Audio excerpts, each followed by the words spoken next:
Welcome to Pat's Papers. I'm Pat Kiernan.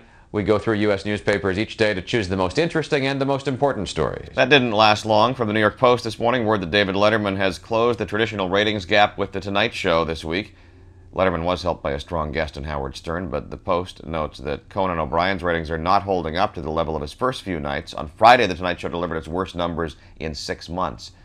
Who speaks for the GOP? That's the question on the front page of USA Today, and there really isn't much of an answer. A poll finds more than half of Americans could not name a single person they felt is the voice of the Republican Party.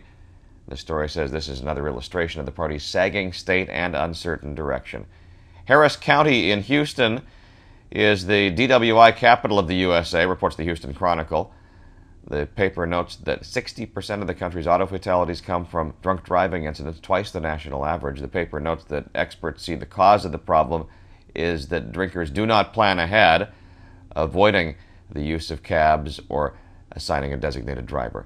The U.S. Supreme Court says Fiat can move ahead with its purchase of Chrysler, as reported in the Washington Post this morning. A Detroit News editorial says the decision against a challenge by the supposedly secured creditors could make it hard for companies to borrow money in the future. Despite the recession, people are still eager to open their wallets for new smartphones. According to the New York Times, BlackBerry and iPhone sales are projected to grow 25% this year as smartphones go from gadget to necessity. Food defense, agro-terrorism, just a couple of the topics on the agenda. At a high school in Maryland, the first in the country to offer a 4-year course in domestic security. A story in the LA Times this morning describes the defense curriculum that's even crept into English class. The coordinator of the program says there are homeland security issues in Romeo and Juliet, for example, like how do you deal with infiltration in your own family?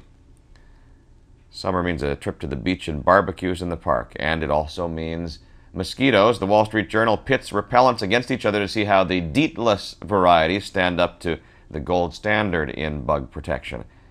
And finally today, throwing orange peels and coffee grounds into the trash will be against the law in San Francisco as of this week.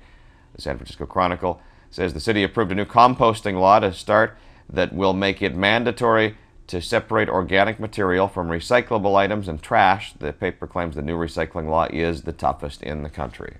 We do this every day. If there's a story that I've talked about today that you want to read, you will find a link on our website, patspapers.com.